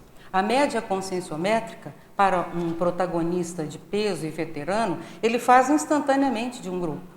Ele faz a média conscienciométrica do grupo, e coitado de quem não faz isso, né, Janete, no ECP1, quem não sabe fazer média conscienciométrica instantânea, dança. Você vai ficar 2 dias trancada num hotel com as portas, janelas, ninguém entra, ninguém sai lá dentro, e se você não fizer a faixa, o nível, como é que está a média conscienciométrica, para você falar para a consciênsula aqui, e você também falar para esse aqui, e subir todo mundo pelo menos um ponto. Isso não é uma coisa tão simples, mas é factível. Nivelamento da equipe, harmonia tarística horizontal, cada um no seu nível. A incidência maior do autoprotagonismo compulsório está na casa do determinismo. Dívidas, compromissos, interprisão, muita vitimização ainda, muita, volta e meia cai nisso. E do outro lado, no protagonismo meritório, a pessoa sente que os caminhos dela estão mais livres. O livre-arbítrio, ele aumenta o percentual. A pessoa já pode decidir aspectos bem positivos, e os amparadores, vamos dizer, conclamam aquela pessoa a participar do colegiado para ela também dar a posição dela. O que você acha? O que você acha disso? É por aqui ou por ali? Dê também a sua opinião. Então você se sente incluído nesse colegiado da Equipex, porque a bola também está com vocês, porque os amparadores sabem o difícil que é estar aqui. O difícil que é estar aqui. Fome, sede, cansaço, dor, doença, IPTU, imposto de renda. Respirar, beber água sem parar, senão a máquina seca, fica emperrada, tem desidratação. Água no radiador, comida no biodigestor. É a condição que a gente está aqui. Eles entendem isso. Então, esse livre-arbítrio da pessoa amplia, e ela sente claramente, ou ele, essa condição. Aqui o item 16, liderança com religiosidade residual. Isso é muito comum. Também poderia pôr política residual, mas a politicagem que a gente está falando. Não política da vida, que a vida já é política, mas poderia pôr também politicagem residual. Que a religião vamos dizer, e a política, elas andam de braço dado, mão dada, são amigas íntimas, formam até uma dupla involutiva. Mas a todo lado elas caminham juntas. Então a gente sente isso na linguagem, na preferência pela fala doce, na citação de obras religiosas constantemente.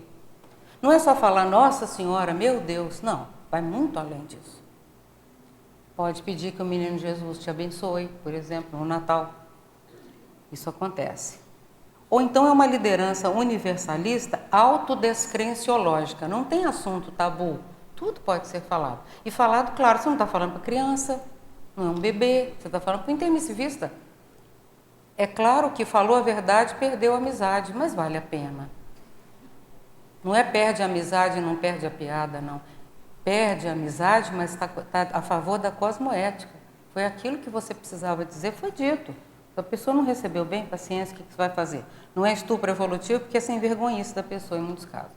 Ela está careca de saber que tem que fazer aquilo, só que quando ouve fica mais bravo ainda. É mais fácil ficar bravo comigo ou com o agente tarístico do que resolver o problema que está lá. A pessoa acha mais fácil, vai perder muito tempo. Chama birra.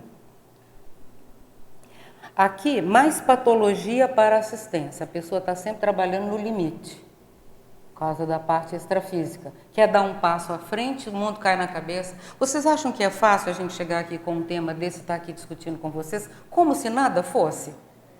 Vocês acham? Senta aqui com a maior cara de pau, começa a falar. Ah, mas para você pode, né, Malo? Tá com a vida ganha. Ó, isso é uma desculpa esfarrapada, é um mecanismo de defesa, é que a pessoa não quer encarar o nível de liberdade que ela ainda não tem. Porque a palavra livre tem preço e é bem alto. Está valendo muito mais do que bitcoins. Coitados, não sabem de nada. Muito mais valioso. Eu não tive dificuldade para elaborar isso aqui, porque eu tenho bastante vivência com esse tipo de trabalho. Fiz isso desde que conheci a Conscienciologia, antes já fazia. Não talvez para as coisas mais bem escolhidas, mas fazer igual. É hábito. Então, isso não. Mas que isso aqui contraria muitos interesses extrafísicos, é claro que contraria.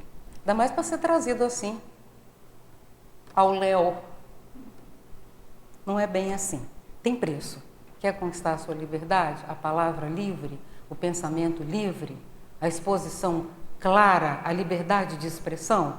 Rale. É a melhor maneira que a gente tem. Então, há mais patologia para assistência quando a pessoa está na TENEPS, ou iniciante, ou às vezes até no nível de algum tempo, mas bem estancada. E há mais assistência para a patologia quando, passando pela TENEPS 24 horas, você caminha a passos largos para a OFIEX. Por causa do comprometimento, porque aquele hospital de campanha foi transformado em alvenaria. Você não tem mais um hospital de campanha, você tem um posto de saúde. Um pouquinho diferente. Pode falar, Janete. Você pode comentar um pouquinho do ônus para manter essa segunda coluna aqui? Da liberdade? Mais assistência para a patologia? Algumas contextualizações assim, o ônus que nós precisamos de assumir para manter esse processo aqui saudável, paradoxalmente, né? Porque a gente pode, como você disse, precisa de bancar, né? Precisa de perder a amizade, às vezes, Precisa mudar de ciclo, também a Equipex muda. Você muda o temperamento cirurgicamente, a Equipex muda e você sente o caminho da libertação se abrindo. Não é mais aquele da recomposição, daqueles 5 estágios? Interprisão, vitimização, recomposição, libertação, que não é uma liberdade completa desse sem tornozeleira, não. Tem tornozeleira. A liberdade é condicional. Ela está condicionada ao seu nível de cosmoética. Você tem que andar de saia justa, não pode estar aprontando muito. Mas o que eu vejo, Janete? Disponibilidade. Existe uma disponibilidade íntima em servir as outras pessoas de algum modo? Dar uma ideia importante, uma ideia boa. Olha, soube de uma coisa bacana que vai te ajudar nisso. É o mensageiro, o go-between, aquele que gosta de levar a informação nova para o outro e se disponibiliza, mesmo sem entender muito. Quando eu morava na França, isso já tem mais de 30 anos, quando eu encontrei a Madame Chantal, e ela fazia as reuniões de trabalho de parapsíquico na casa dela, e ela só fez uma com o grupo de médiums que ela trabalhava, igual aquelas das mesas girantes de Allan Kardec. Acho que eles fizeram uma última para mim, podia chamar assim, a última mesa girante. Fizeram para mim com aquele tipo de coisa toda, uma sala fechada, um coronel reformado, uma cantora de ópera, o fulano, blá, blá, e eu.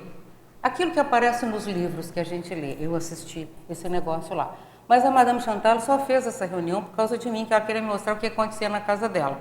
Eu vi mesa sair do lugar, música, não sei da quantas, sai um objeto daqui, passa para lá. Acabou aquele carnaval todo ali de efeito físico, eu falei, sim, e nós aonde vamos? Que aqui não acrescentou nada. O que eu faço com esses fenômenos todos se eles não resolvem o único problema da minha vida? E as pessoas ficam embasbacadas com os fenômenos de efeito físico. Às vezes nunca viram nenhum, dia que assistir, vão adorar o fulano que fez aquilo, vão pensar que ele é o rei da selva. E não é nada disso, o cara está em processo de provação. É o tipo da liderança compulsória, típica, atender trocentas mil pessoas para fazer cirurgia de cura. Igual Zé Arigó fazia. Mas por que eu trouxe isso, Janete? Porque lá com Madame Chantal, ela falou, nós temos um caso para resolver. Isso há 30 anos, gente, não tinha nada de conscienciologia no meio disso. Tem um caso para resolver. Tem uma pessoa que pediu ajuda numa casa e tal. Lá fomos nós, para tal da casa. Um ambiente indescritível do ponto de vista baratrosférico, algo assim inominável que não dá nem para repetir, nem eu vou fazer esse tipo de evocação. Eu estava lá com os meus parcos conhecimentos de efeitos físicos, trabalhando junto com ela num negócio brabíssimo. De poltergeist, do diabo A4 envolvido com aquilo. Então tem um outro elemento que pesa nisso. Não ser folgado, mas ser ousado. Folgado não, ousado. Teve um caso uma vez, uma pessoa nossa aí da CCCI, estava num imbróglio lá de assédio muito grande, mas uma pessoa veterana, que sabia bastante da área e tudo mais, não era uma pessoa comum e desinformada. E eu, naquele meu afã de sempre, não, então eu vou lá para cima, eu vou trabalhar com energia, vou ajudar nisso. A pessoa ainda falou para mim assim, você é muito metida. Eu falei, se metida é ser ousada, sou. Porque se eu cair, eu vou perceber e depois eu levanto e aprendo. E outra coisa, se a pessoa for mais ousada, ela é muito beneficiada, porque ela aprende primeiro, ela erra na frente. O ousado erra na frente, ele se adianta. Com isso, ele ganha. Então, o componente da ousadia, junto com a prudência, que eu acho que é uma combinação muito bacana, traz essa mais assistência para a patologia, entende, Janete? Porque os amparadores acabam olhando e falam, puxa vida, como ela é espertinha, hein? Vamos ajudar, ela vai levar umas esfregas da vida, mas ela aprende, ela leva jeito. Eu faço uma relação com o autoexemplo e a TARES, né, que eu acho que é uma forma quase que é muito assertiva para fazer TARES, né, com o autoexemplo. Então, eu vejo mais ou menos por aí, eu não sei se estou correta, mas não me preocupo muito em explicar, em falar, em dar, mas em ser, né? Em ser, porque fica na cara. Todo mundo sabe quando alguém está falando mentira, ninguém é enganado totalmente, não. O que enganou a pessoa foi a própria ilusão dela, não foi o outro. O outro não engana você, quem engana você é você mesmo. A sua ilusão sobre o outro é que cria essa condição. Você se lembra, Janete, a gente dando SCP-1 e aquele senhor que chegou lá, tinha cruzado o Atlântico, caiu no SCP-1, ninguém sabe de onde, de paraquedas aqui em Foz, e ele levanta lá no meio do curso, eu e a Janete professoras, ele diz assim, vocês são más, vocês são pessoas más. E a gente se olhava, não achava que não tinha nenhuma das duas, tinha cara, apesar de eu ser malo, não sou uma pessoa má. Então, a gente achou graça naquilo, depois ele sossegou, né? Acho que sossegou, né? Caiu de paraquedas lá no curso. Então, a gente tem que estar predisposto e ser corajoso e ter esse bom humor, que eu até falei bastante disso, a técnica do histrionismo parapedagógico esses dias, e a técnica da irreverência tarística. Se não for isso, a pessoa não se mantém de pé. Lá nos 700 experimentos está escrito, quem faz assistência precisa ver a vida com óculos cor-de-rosa. Como é uma cor das minhas preferidas, eu procuro fazer isso, sempre que posso. Podemos ir, gente? Aqui no compulsório, no protagonismo, a gente tem uma predominância da auto-interprisão. Às vezes você já foi liberado, mas você não quer, você está com a chave na mão, mas a porta continua trancada e não tem carcereiro. Você que fechou com a chave dentro. Então chama auto-interprisão e auto-vitimização. Uma coisa leva a outra e a outra leva a uma. A auto-vitimização cria interprisão, auto-interprisão, com ego-karma e vice-versa. Então, nessa predominância do compulsório, a gente vê mais a predominância da ego-karmalidade. E a autorrecomposição grupo-kármica, mesmo que ela já tenha sido começada, ela ainda é muito inicial, ainda não partimos para um grupo karma mais amplo. O que, vamos dizer, segurou a minha barra nessa vida? Itinerância. Eu itinerei 27 anos. Itinerâncias assim, de passar às vezes 2 meses na itinerância. Às vezes você vai para passar 15 dias, quando volta o professor fala, professor Valdo, faz a mala e vai para lá que você vai morar lá. Ué, mas como assim? Não, mas já está tudo resolvido, você vai morar. Ah, tá bom. Como ele tinha o hábito de falar sempre que eu estava começando a minha ProEx, né? Todas as vezes eu estava começando. E se ele estivesse aqui agora, ele falou, puxa, Mala, até que enfim você começou a sua ProEx. E graças a isso, de estar sempre começando a ProEx, isso me ajudou demais, porque eu pude fazer uma recomposição com milhares de pessoas, centenas de milhares. E a internet ajudou muito, porque tem lá páginas e páginas de entrevistas, cursos e verbetes e o diabo a 4 que está lá falando por mim. Então as ideias são itinerantes, quando você se comunica, elas vão caminhando. E os dividendos vão caindo na sua conta, na sua FEP. Você nem está lá mais. Eu parei de itinerar aproximadamente uns 10 anos. A última itinerância que eu fiz foi lá, né, Ronaldo, em Jundiaí, aquela em 2009, que o curso está na internet. Labilidade parapsíquica, né? Humor instável em personalidades sensitivas. Um curso que tem lá 4 horas de curso, não sei, está gravado, foi feito lá. E ele continua dando filhote. Essa, sim, é uma bolsa de valores que vale a pena. No protagonismo meritório, você tem a predominância da recomposição grupal, a Grupo Carmaridade, quer dizer, já saiu fazendo uma limpeza grande no trabalho, os livros ajudaram demais, e você tem, então, a autolibertação inicial da policarmaridade. O livro leva para a policarmaridade, as itinerâncias levam para a policarmaridade.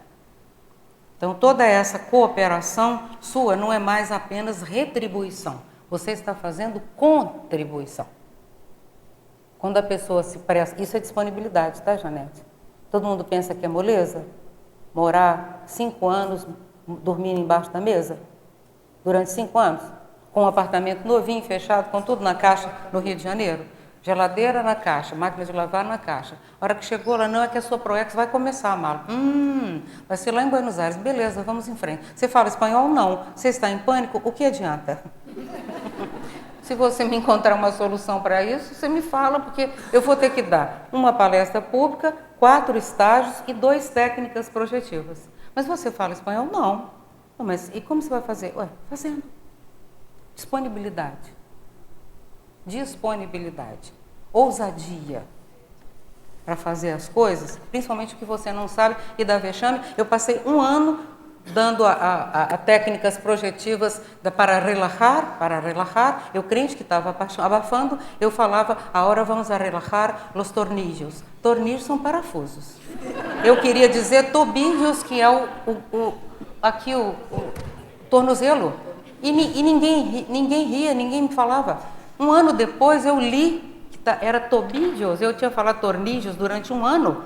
Aí eu fui falar com uma das pessoas nossas lá, voluntárias, mas por que você não me corrigiu? Eu achava tão bonitinho, e depois eu também, no Brasil, eu achei que vocês se referiam assim aos tornozelos. Os parafusos, ótimo.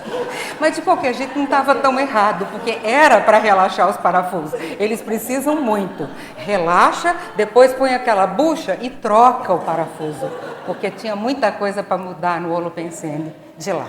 Malu, isso chama rir de si própria, sem deboche, aproveitar. Cristina estava lá. Vamos a relaxar os tornillos, todos compenetrados, relaxando os parafusos. E eu toda feliz falando meu belo espanhol lá na frente. Tem que lembrar também do ginásio, né? As aulas no ginásio. Sim. Quantas pessoas convocou? Sim. Quantas pessoas? Quantas no pessoas? Canal.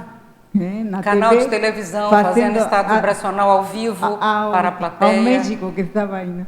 A gente não tinha muito espaço em Buenos Aires, porque era aquele momento que estava entrando o misticismo com tudo, fadas, duendes. Era a época das fadas e dos duendes. Então era cada duendão desse tamanho nas lojas, incensos, e a gente chegou com a Conscienciologia. E vimos que não dava muito para entrar com aquele tema, estava difícil. Então, o que aconteceu? Uma ginasta famosa veio assistir o curso nosso, se empolgou, falou, olha, eu quero ajudar vocês. Então, vai ter um congresso de aeróbica, fitness. Você pode dar uma palestra para os atletas? São 400 atletas. Que ótimo. Liguei, Valdo, estão me pedindo para falar de Conscienciologia no estádio, no Senar, né? Para mais de 400 atletas. E o que você está esperando? Vai tomar banho. E lá fui eu, deste tamanho, do lado daqueles atletas, aquelas mulheres fisiculturistas que faziam assim, e faziam assim, e saiu a minha cara estampada no folder junto com aqueles atletas todos. Fulano de tal, da Ucrânia, não sei das quantas da Rússia, aquela mulher. E eu chego lá deste tamanho, naquele palco imenso, 400 atletas lá embaixo, fizemos a mobilização de energia, estado vibracional, e ganhamos um circuito por todos, praticamente todos, as academias de ginástica de Buenos Aires. Então, quem nos ajudou nessa época foram os atletas. A Eliana Esquiante, que é professora de Educação Física, estava comigo trabalhando lá, era o elemento dela também, e a gente, através disso, driblou os duendes, as fadas, aquele revivalismo todo. Então, isso aí é bem interessante. É muita gente que foi atendida. Até hoje tem gente que fala daquilo lá comigo, que estava naquelas palestras. Em novembro foi 25 anos que o IPC está lá. Olha todo o trabalho, né? Mantendo os professores semelhantes. Nós formamos lá professores, né? o curso que forma professores, ele foi criado em Buenos Aires, foi aplicado primeiro em espanhol, depois que a gente trouxe para o Brasil, lá para o Centro de Educação do IPC. Primeiro nós formamos 10 professores em Buenos Aires e demonstramos que mesmo sem ter os livros em espanhol, a gente poderia dar uma aula modelo para aqueles professores e eles aprenderem para darem aula também. Olha, né, os efeitos, né? Ainda até hoje. Você quer falar? É, pode falar. Professora Malo, nós fomos no congresso aquele lá em Buenos Aires, né, quando a senhora estava lá. Aí eu lembro a história de que a senhora dormia embaixo da mesa, né? Não tinha espaço. Era uma mesa muito não tinha comprida, espaço era lá praticamente na um quarto sala. de sala para mim. Eu dormia lá dentro durante 5 anos. Eu trabalhei, eu morava lá e ninguém nem sabia que eu morava, né? Porque eu levantava de manhã, recebia os alunos, tinha turnos, curso manhã, tarde, dia de projeção na sexta-feira, no sábado tinha curso de fim de semana. Teve um ano que eu dei 73 atividades direto, uma atrás da outra. Atividades, 4 dias de curso, um fim de semana, tudo. Mas com o amparo do Australinos, né, a gente dá aula até em Marte. Não tem problema nenhum. Janete, posso passar aqui, né? Olha, resistência é o item 19. Resistência em largar o osso. Automimeticologia. Fica marcando passo na mesma função trocentos anos. Isso já acontece nas ICs, já tem gente que está assim há trocentos anos na mesma atividade, porque quer ficar naquela posição. Então, automimeticologia, resistência em largar o osso. Facilidade em passar o bastão, autorrevesamentologia. Deixa o trabalho feito, forma mais gente, até melhor, cai fora e vai cuidar da sua vida. Então, essa coisa de largar o osso e passar o bastão é muito sério nas nossas tarefas. A pessoa se acomoda naquela tarefa, a tarefa vira a zona de conforto dela, ela fica bem ali e acha, já estou na minha PROEC, sou voluntária, faço o trabalho, então estou ótimo. Não, está marcando o passo, porque está com desempenho aquém do que poderia. Não assume outras lideranças desafiadoras, fica sempre naquele passo. Síndrome da dominação, controle, autoinseguranças multifaces. Esse é muito comum. Pessoa que começa a subir a cabeça, o passado volta, a pessoa se embriaga naquela função do autoprotagonismo compulsório e começa a mandar em todo mundo, a cercear a liberdade e não criar, vamos dizer, situações e oportunidades de crescimento para as outras pessoas. Começa a podar tudo, mutilar tudo que tem ao redor. Então a pessoa fica presa dentro daquela condição. Agora, do lado de cá não há preocupação nenhuma com isso, porque há uma horizontalidade maior que é calcada na confiança autocrítica crescente. A pessoa tem confiança no próprio papo, sabe que pode levar adiante, sabe que pode fazer um bom trabalho. Então não precisa dominação de nada, nem síndrome de controle de nada, nem de perfeccionismo, muito menos. Há uma soltura natural que o veteranismo, a experiência, a dedicação dão para a pessoa. E aqui no nosso último item, que é o 21, uma vontade egóica e psicossomática. Fogo de palha, entusiasmo, desanima logo, vai toda bacana para começar o trabalho, a tarefa, empolgadíssimo, vou fazer isso. Depois você procura, fala, não, voltou para o interior da Bahia. Ué, mas não estava aqui outro dia, estava tão bacana. Não, mas desanimou, não estava mais dando. Tem uma frase em francês, uma brincadeira que se diz, le roi, c'est le roi des animaux. Quer dizer, o leão é o rei dos animais, foi traduzido. O leão ia urrar, desanimou. Então tem muita gente que começa a urrar e desanima no meio do caminho, né? A vontade altruísta, ela se alimenta o tempo todo. Então, automotivação é ter motivos pessoais para a própria ação. Todo dia a pessoa encontra um motivo pessoal para caminhar e dar mais um passo, para apresentar uma outra coisa. É uma vontade mais altruísta e mais mental somática. A outra é mais egóica e é mais psicossomática, que é o chamado entusiasmo. Deu entusiasmo demais, pode saber que é fogo de palha puro. Motivação, todo dia tem um pouquinho, mesmo aquele dia em que você não está com a bola toda, mesmo aquele dia que você não dormiu a noite inteira, porque o povo extrafísico está muito bravo com o que você está pesquisando. E vai falar no outro dia ainda por cima. Então, o único jeito é tentar abordar a pessoa para, de alguma maneira, não chegar naquele ponto. É muito natural essas condições nossas. Quando um curso dá pouca gente, é porque vamos dizer, os intimidadores da conscienciologia cercaram a pessoa. Se a pessoa não consegue chegar numa tertúlia matinal, num curso, num trabalho, pode saber que os intimidadores da conscienciologia pegaram a pessoa. Deram-lhe uma boa chamada, escuta, se você der mais um passo, nós estamos aqui de olho. Qualquer coisa, não pega você, mas pega seu filho, pega o cachorro, pronto, o gato. E a pessoa o gato adoece na hora de ir, então entre cuidar do gato e evoluir, é melhor cuidar do gato, porque o gato já está ali mesmo. E a pessoa fica no meio do caminho. Então, esses empeços tem muito a ver com a questão da vontade egóica. A pessoa, esses assediadores, que são os intimidadores da conscienciologia e dos conscienciólogos, formam vamos dizer, essa bateria, essa frente ampla. Eles atuam de maneira muito criativa e eu tiro o chapéu, muito criativo. Então a gente podia até aprender um pouco da criatividade deles, eles têm uma criatividade fantástica. O carro não pega, o pneu fura, o filho adoece, perdeu o emprego, opa, aí é alto nível. Perdeu o emprego, aí não tem que voltar para a cidade. É assim que as coisas vão. Eu costumo dizer, nada está vindo contra mim, eu estou andando e as coisas estão passando por mim. Se eu fiquei 10 anos sem me mexer, a árvore que estava lá na ponta não ficou parada. Agora, se eu começo a me mexer, eu vou ao encontro da árvore. A árvore não vem de encontro a mim, nem para bater na minha cabeça. Eu é que me movimentei. Por isso que o teste é sempre esse. A gente se movimenta um pouquinho para cá, um pouquinho para lá, para ver se dá, né? Se eles deixam.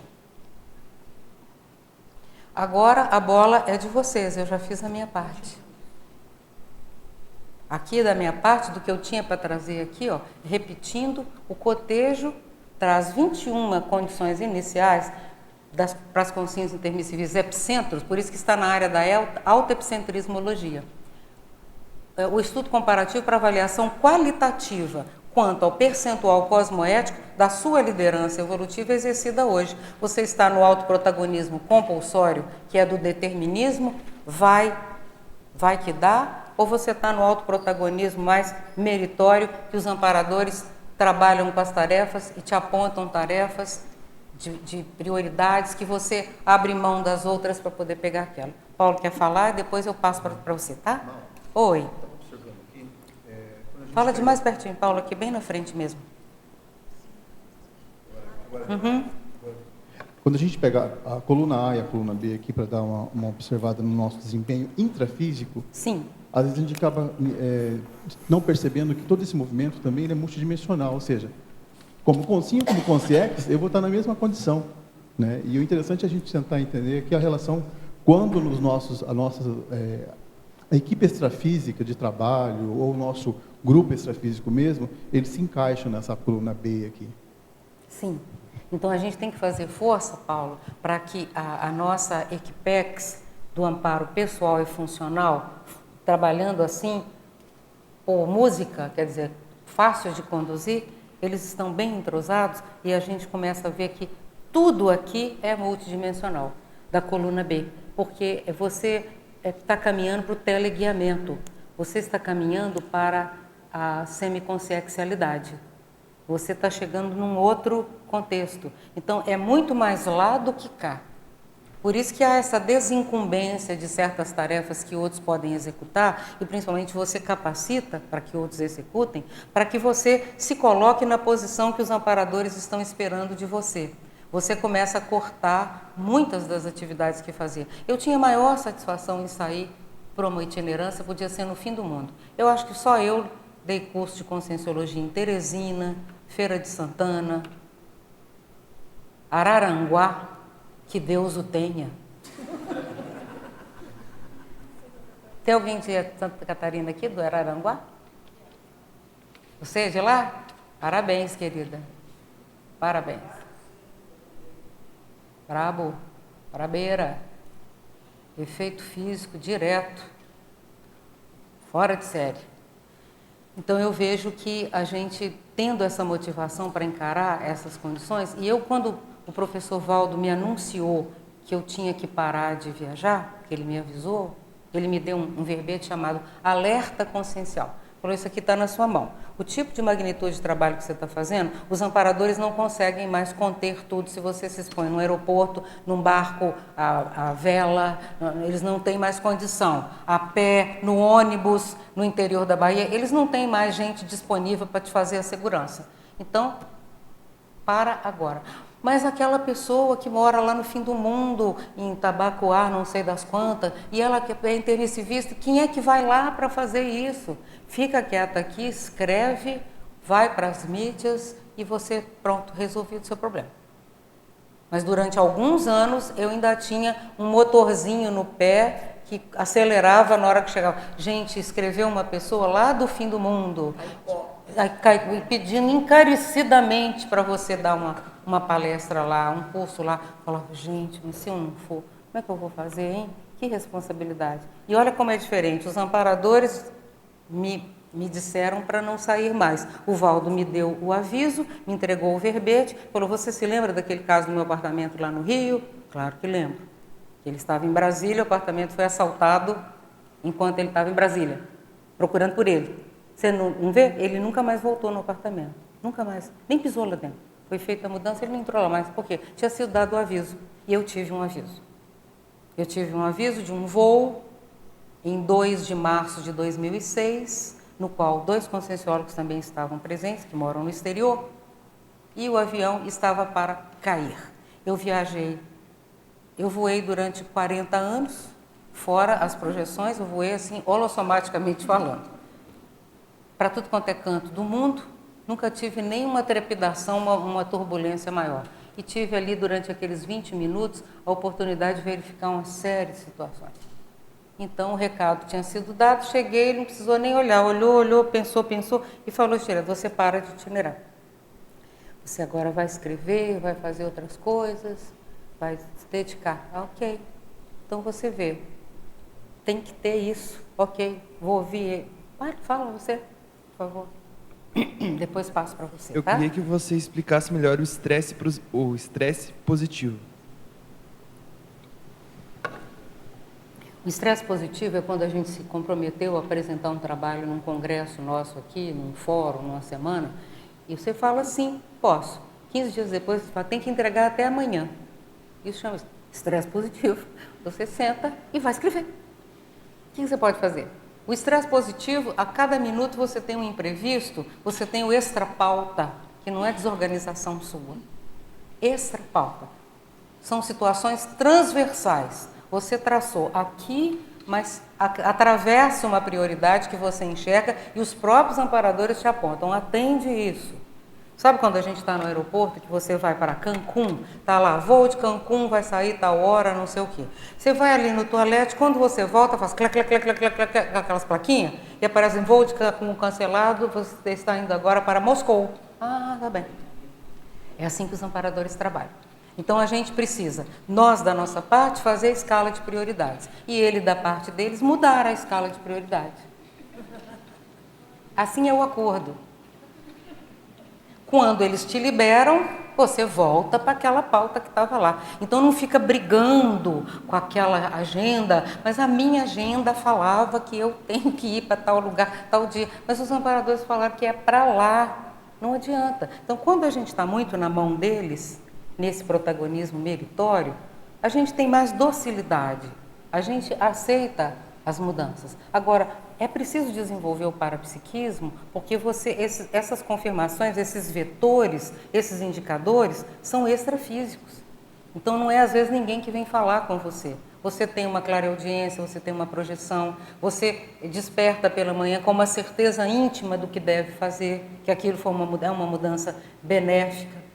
Você faz uma técnica da madrugada para tirar teima, põe numa coluna prós e contras. E aí você vai estudar aquele cotejo, igual eu fiz aqui, um cotejo durante alguns dias de madrugada para tomar a melhor decisão que você puder. E com isso você está convidando os amparadores a participar da sua vida. Muita gente não tem mais amparo que gostaria de ter ou desenvolvimento parapsíquico, porque não convida os amparadores a participar da vida. Eu tenho a minha vida. E eles têm os planos deles, Não, eu não tenho vida e tenho um plano em comum, porque eu vim para cá para fazer um determinado trabalho. E é para lá que eu vou. Não interessa onde que vai doer, que horas que vai ser, se vai ter frio, calor, sede, de madrugada, de manhã. Não interessa. Isso está em segundo plano. Se isso faz parte do temperamento, melhor para você. Eles não me deram as tarefas que eu executei nessa vida à toa. Eles sabem que eu tenho temperamento para fazer isso.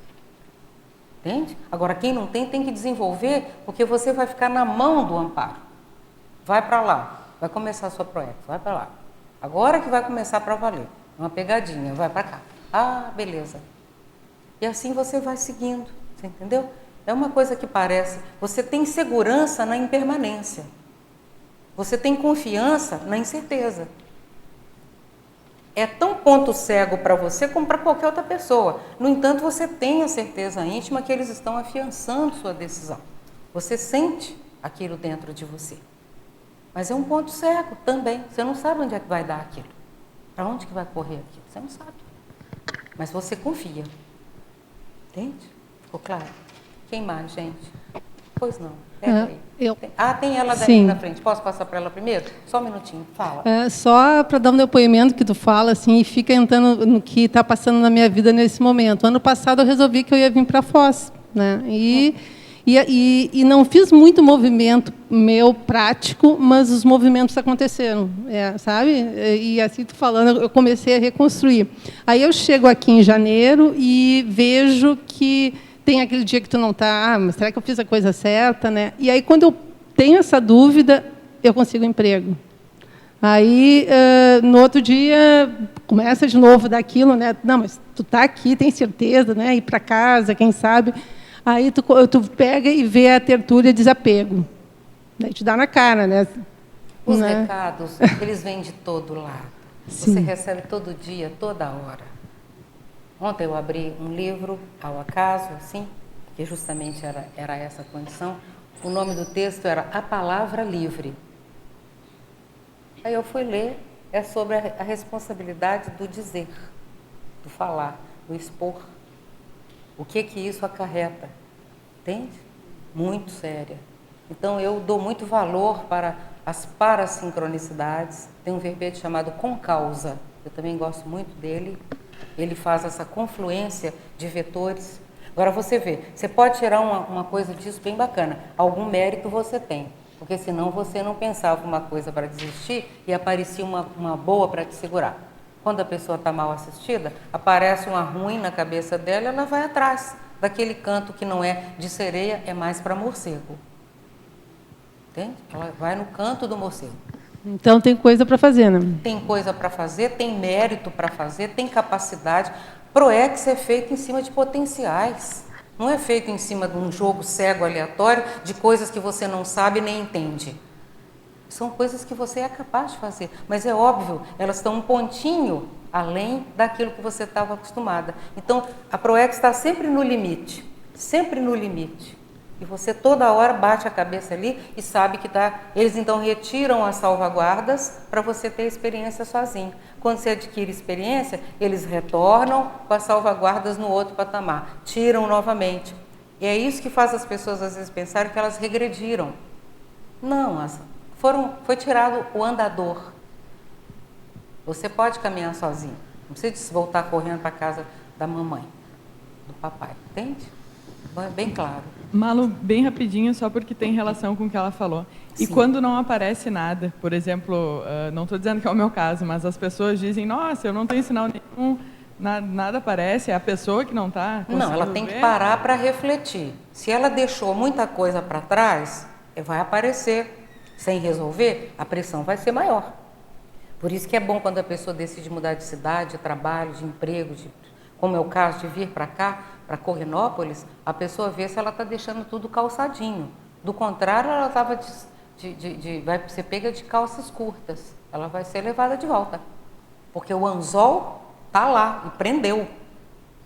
Entende? É diferente. Cada caso estudado de per si. Não é nem que a pessoa errou, acertou, o que quer que seja. É mais a pessoa analisar se ela está liberada para o próximo passo. A gente consulta as bases. Né? Pode falar, por favor. Ô, Malu, eu vou falar que não é meu caso, um amigo meu Claro, uma pessoa que você Quer conhece, saber? vamos colocar assim, uma pessoa que eu conheço bem, pessoa bem próxima, eu já entendi. Aqui, um comparativo no item 14 com o 20. No 14, se diz sobre a pseudo-harmonia. E do lado direito, o nivelamento. Você disse anteriormente que nesse nivelamento você tem que chegar ao mesmo nível ou ao mesmo patamar. Bacana. E quando você não consegue isso, na sua visão, é melhor trocar essa peça ou insistir? Para depois chegar aqui no item 20, no símbolo de dominação, ou seja, no item 14, é melhor, você fala que é o melhor nivelamento. A minha pergunta é, eu insisto nesse nivelamento ou eu procuro trocar o que não está funcionando? Não é a minha praia. Eu vejo essa dúvida muito séria. O professor Valdo, em conversas assim pessoais, coisas de muitos anos, e gerou para mim até um verbete. Ele falou assim, Marlo, existem 3 posições. Inferior, se preciso. Igual, se possível. E superior, se inevitável. A gente tem que saber em qual das 6 posições a gente vai agir. É possível a pessoa ter uma certa horizontalidade? Ela vai na horizontalidade. Ela precisa se abaixar um pouco para deixar que aqueles egos floresçam, aquelas pessoas façam o que elas têm em mente, mesmo sabendo que muitas coisas vão dar errado, não tem importância, elas precisam da experiência. O professor Valdo aqui permitiu que nós errássemos em grande escala, para a gente poder aprender e poder trazer isso como uma autoestima pessoal. Então você vê, você se rebaixa se for preciso, você fica igual se for possível, e você fica superior se inevitável. Por exemplo, se o pessoal está todo fazendo uma mutreta, uma maracutaia, você não quer participar daquilo, você vai ter que se posicionar como superior daquele grupo, claro. Fala, nisso eu estou fora, me incluam fora dessa, eu não quero participar disso. Entende como há essas 3 posições para a gente estar toda hora adequando a nossa presença antes de chegar nesse nivelamento? Porque o nivelamento ele requer uma certa harmonia, mas uma certa liberdade de falar o que está errado também. Mas fazer isso sem nenhuma condenação mental sobre aquelas pessoas. Porque o problema quando a gente reclama alguma coisa de um grupo ou de uma pessoa só, é a gente já vir com uma condenação mental sobre aquilo que a pessoa agiu. Não sei se encaixa ao seu caso. Então, a gente tem que tirar isso tudo e apenas expor aquilo que você é, o que você gostaria de fazer, como você vê que seria o melhor, adotando essas 3 posições. Às vezes a pessoa está tão assediada, tão alterada, que é melhor você se colocar por baixo. Para que você vai enfrentar um negócio daquele? Não precisa bater de frente. Entende? Bater de frente. Noutra, você precisa bater de frente. É necessário para poder fazer o desassédio. Isso não é síndrome da dominação. Isso é você falar o que precisa ser falado. Não sei se ficou claro. Passear nessas 3 posições é uma sabedoria e tanto. Eu tenho aprendido muito com isso, sabe? E saber, dentro desse discernimento, recomendar, de repente, a saída dessa peça, né? Como a gente pode saber disso estando de fora? Quem está envolvido no problema tem todas as ferramentas na mão. A pessoa só precisa de uma certa orientação na conduta para que ela possa realmente saber se é o momento de cair fora. O nível, por exemplo, uma pessoa chega num lugar, ela tem um currículo excessivo para a função. Isso não é comum? Ela perdeu o emprego, ninguém aceitou ela no emprego, não é porque ela é ruim, ela é boa demais. Às vezes a gente está com excesso de currículo para a vaga pretendida, entendeu? Vai gastar sua maturidade em outro lugar, que ali não tem clima, entendeu? Não dá liga, nem vai dar. Então, tudo isso a gente tem que ver de cada caso, para a hora de deixar uma tarefa, um trabalho, uma profissão. Eu acho que é a última pergunta, Janete. Tá bem, pode falar, por favor. Gostaria que você repetisse essas 3 alternativas, que eu não peguei direito. Sim, Eni, eu vou repetir, mas está num verbete, chama Técnica do Tríplice Rapport Interassistencial. Está lá. Inferior, se preciso. Igual, se possível. superior, se inevitável. Aí você tem que botar banca para fazer o desassédio, a gente tem que botar alguma banca. Não se diz que quem não tem banca não se estabelece? Como é que vai fazer desassédio ficando inferior ou tentando se igualar ao nível evolutivo daquela consciência, se ele está sendo anticosmoético, aquele nível, não é? Tem ainda, Janete?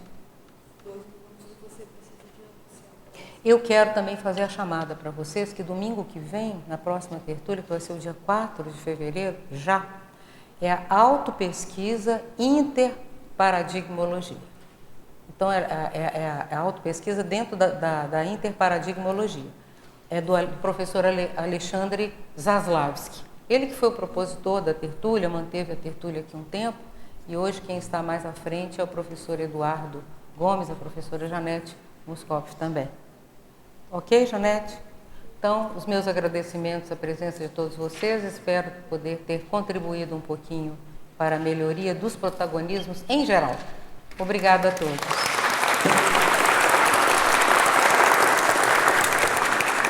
Graças.